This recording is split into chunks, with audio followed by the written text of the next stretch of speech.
parents abandoned me after their divorce, but came crawling back when I inherited $1 million. Growing up, my family life wasn't perfect, but it felt stable enough. My parents were like many others, busy, often distracted, but there for the big moments. I had a quiet but fulfilling bond with my grandpa, my dad's father, who was always the calm presence in my life. He had a way of making me feel seen in ways my parents rarely did. Things started to unravel when I was 12. My parents' arguments became more frequent, louder, and impossible to ignore. At first, it was the little things, snide comments, icy silences, but it quickly escalated. By the time they announced their divorce, the tension in the house was unbearable. When the divorce was finalized, my world fell apart in ways I couldn't have anticipated. My dad moved out almost immediately, starting a new life with someone else. My mom, emotionally drained and seemingly unable to handle the responsibility of raising a teenager, decided to start over too. She moved across the country for a fresh start, leaving me with no real place to call home. With both parents choosing their new lives over me, I was left in the care of Grandpa. He didn't hesitate for a second to take me in, becoming not just a guardian, but a steady anchor in the chaos. While my parents seemed relieved to pass the responsibility of raising me to someone else, Grandpa made it clear that I was wanted. The years that followed were hard, but Grandpa made them bearable. He taught me the importance of resilience, hard work, and self-worth. He never once spoke ill of my parents, but his actions spoke volumes. While they built new families, my dad with a string of half-siblings and my mom with a new partner, Grandpa gave me the love and stability I so desperately needed. The occasional calls or visits from my parents dwindled over time. Birthdays passed with little more than a text message, if that. They seemed content to treat me like a distant obligation, not a part of their daily lives. I stopped waiting for them to come around, burying the hurt and focusing on building a life for myself with Grandpa's guidance. By the time I was an adult, the connection to my parents was practically non-existent. Grandpa, on the other hand, was still my rock. He supported me through college, celebrated my achievements, and encouraged me to chase my dreams. Then, a year ago, Grandpa passed away. Losing him was like losing a piece of myself. He had been my constant, my family in every way that mattered. His death left a void I wasn't sure I could ever fill. But amidst the grief came an unexpected twist. When his will was read, I learned that Grandpa had left me the majority of his estate, including a $1 million inheritance. It was his way of ensuring I had the stability and opportunities he had always wanted for me. For a while, I didn't tell anyone about the inheritance. It felt personal, a final gift from the one person who had truly cared for me. I used it wisely, paying off student loans, securing a modest but comfortable home, and setting up a fund for future investments. Then, somehow, word got out. It started with a call from my dad, the first I'd received in years.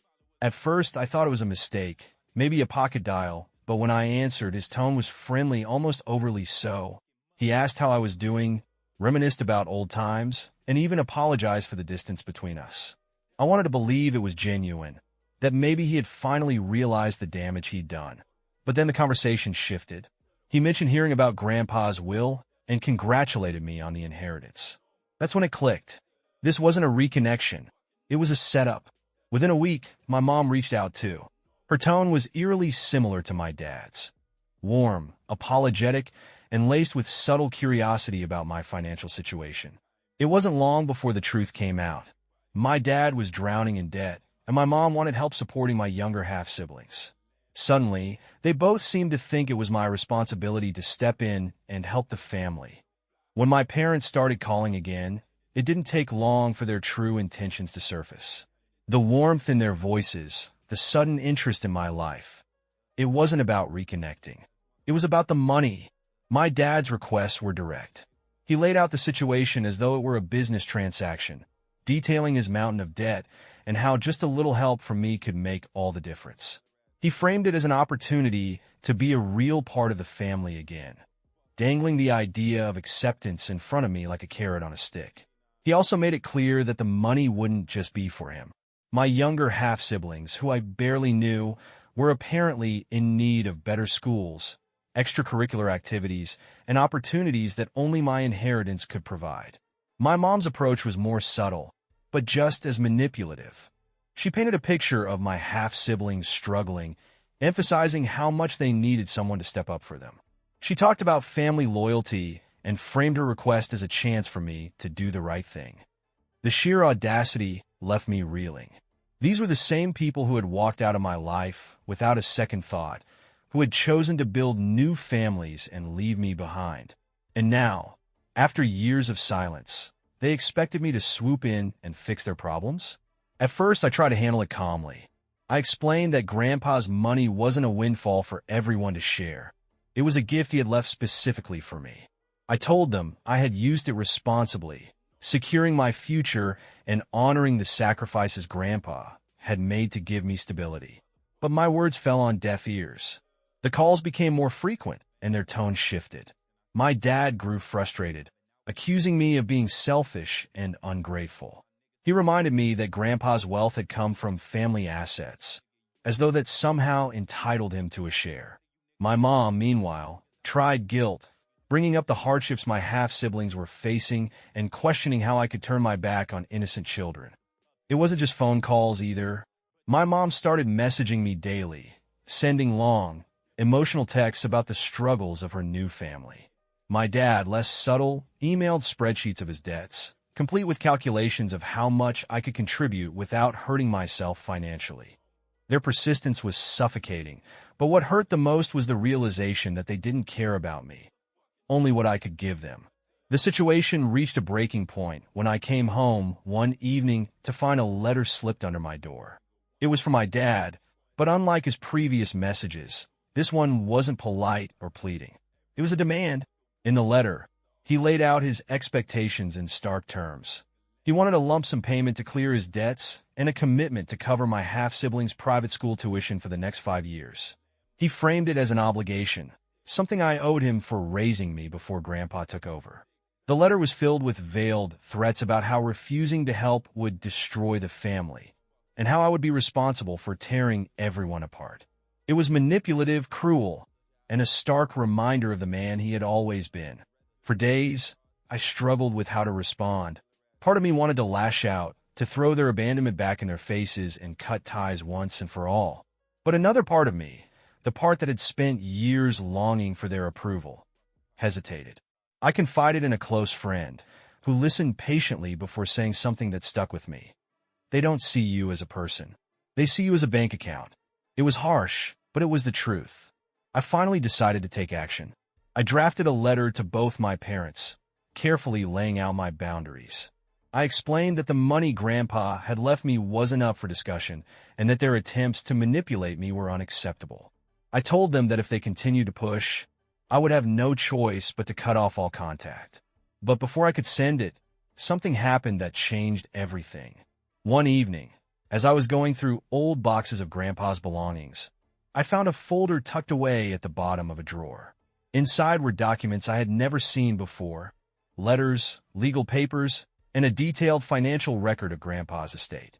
Among the papers was a letter Grandpa had written to me, one he must have prepared before his passing. In it, he explained why he had left the bulk of his wealth to me and not my parents. The letter revealed a side of my family's history I hadn't known. Grandpa had bailed my dad out of financial trouble multiple times, paying off loans and covering debts that Dad had kept secret from me. He had also quietly supported my mom after the divorce, sending her money to help with expenses while she built her new life. But each time he helped, they had squandered the opportunity. My dad had taken out more loans, and my mom had spent lavishly instead of saving. Grandpa wrote about how heartbroken he had been to see them repeat the same mistakes over and over, choosing selfishness over responsibility. In the letter, he made his intentions clear. The inheritance was meant to ensure I had a chance to build the life he knew my parents could never give me. He urged me to protect it, to use it wisely, and to never let anyone guilt me into giving it away. Reading those words felt like hearing his voice again, steady and reassuring. It was the clarity I needed, a reminder of the love and faith Grandpa had always shown me. I folded the letter carefully and placed it back in the folder.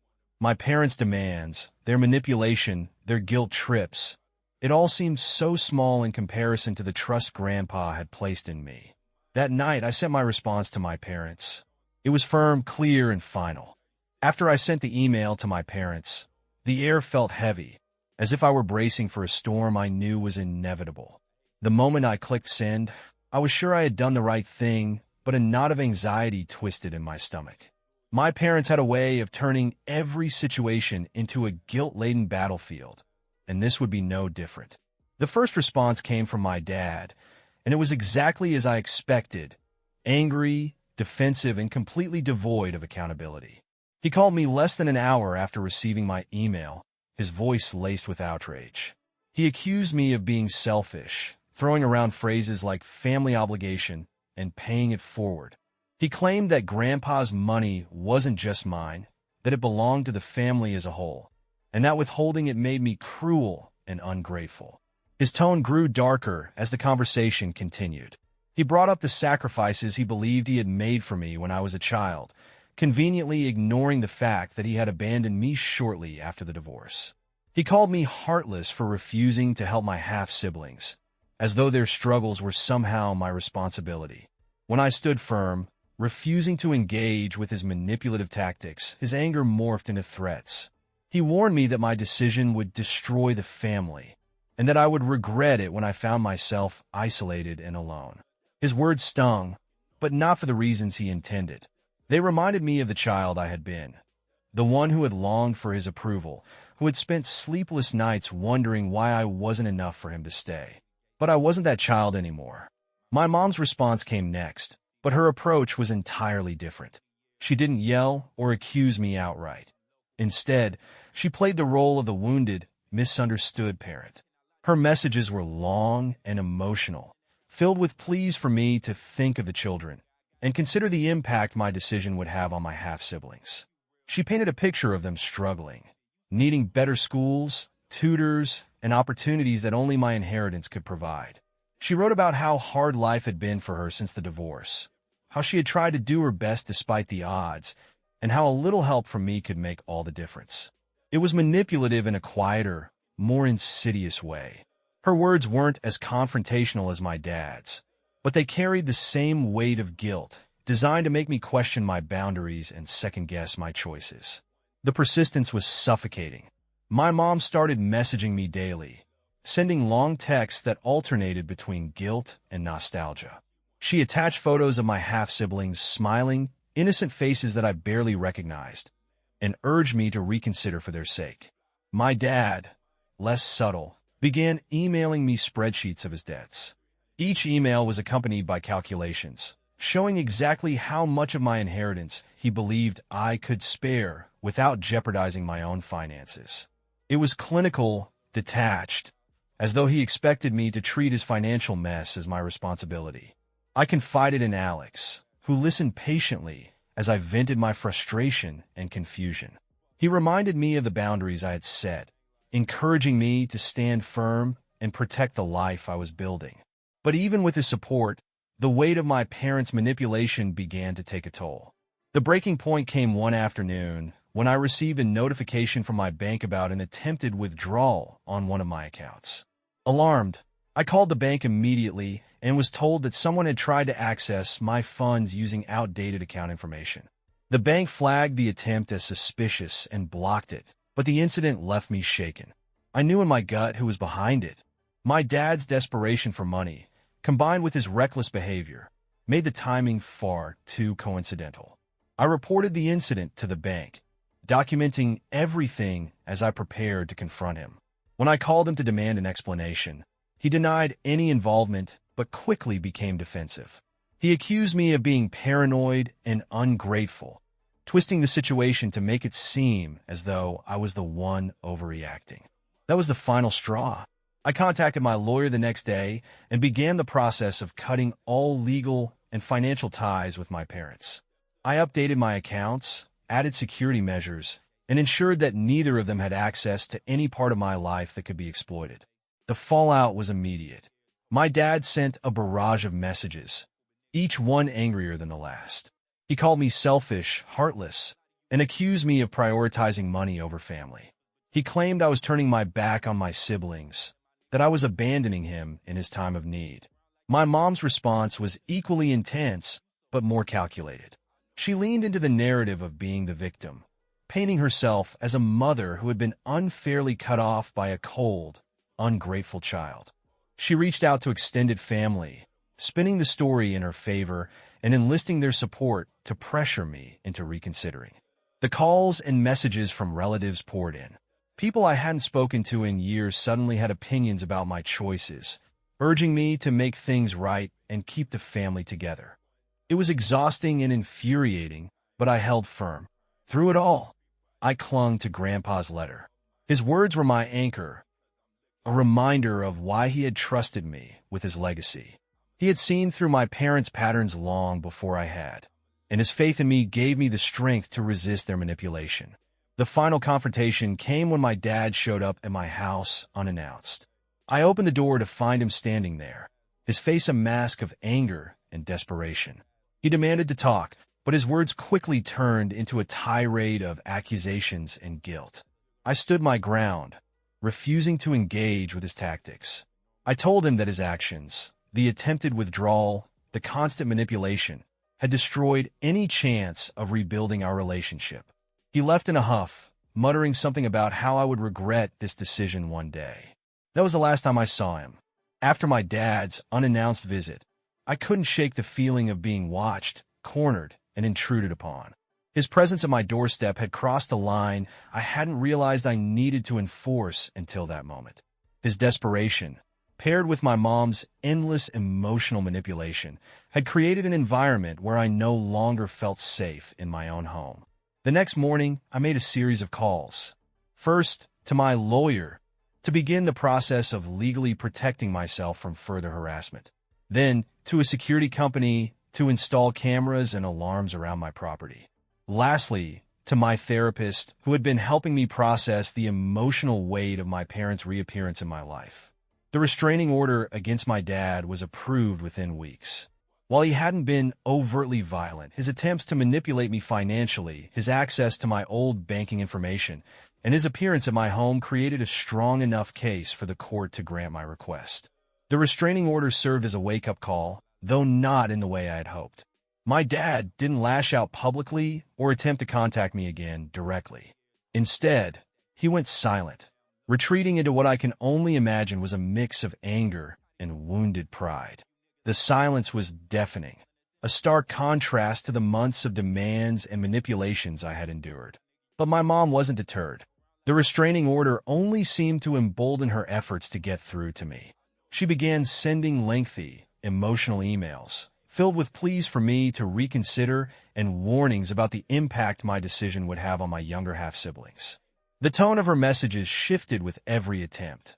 Some were nostalgic, invoking memories of my childhood, while others were accusatory, framing me as the villain who was depriving innocent children of a better life.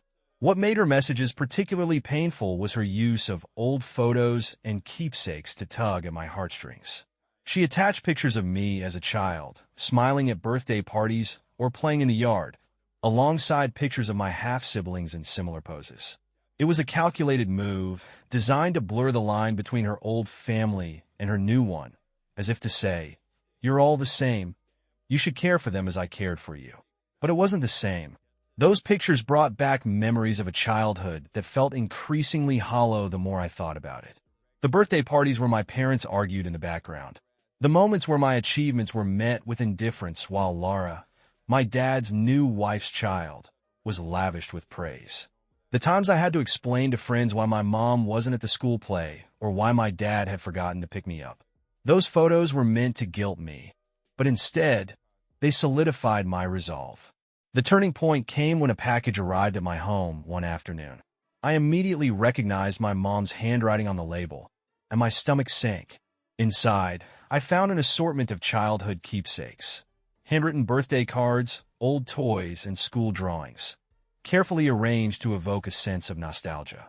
For a moment, I allowed myself to reminisce, feeling the faint tug of connection to the past. But buried beneath the keepsakes was a letter that shattered the illusion. In her note, My mom accused me of betraying the family and abandoning my half-siblings, claiming I was blinded by greed and selfishness. She warned that my actions would have lasting consequences, not just for the family, but for me personally. The letter ended with a chilling sentence. "You can't erase family, no matter how hard you try." The words lingered in my mind long after I had set the letter aside. My initial reaction was anger. How dare she attempt to intimidate me after everything I had endured? But as I reread the letter, I felt something else: pity. My mom's desperation was palpable. She had spent years building a new family, prioritizing them over me at every turn. Yet now she was trying to rewrite history and paint herself as the martyr. Her words were manipulative and cruel, but they also revealed the cracks in her carefully constructed narrative. I saved the letter, documenting it alongside the rest of the evidence of their attempts to manipulate me. Then I took the final steps to protect myself. I changed my phone number, blocked their emails, and ensured that my address was as private as possible. I reached out to extended family members who had sided with my parents, explaining my decision calmly but firmly. Some of them listened and offered support, while others accused me of being heartless and selfish.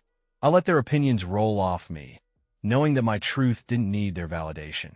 For the first time in years, I felt a sense of clarity. The quiet that followed was unsettling at first. Without the constant barrage of messages and guilt trips, my days felt empty in a way I hadn't expected. But as the weeks turned into months, that quiet began to feel like freedom. Alex and I focused on building the life we had dreamed of, a life filled with love, stability, and the kind of peace I had always craved.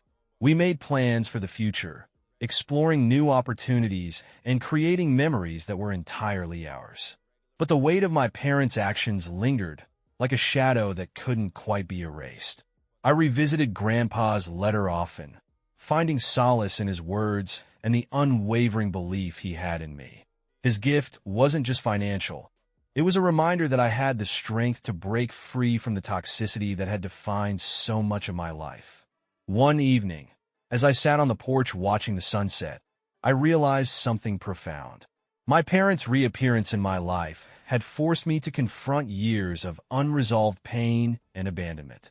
But in doing so, they had also given me a gift: the clarity to see my worth and the courage to protect it.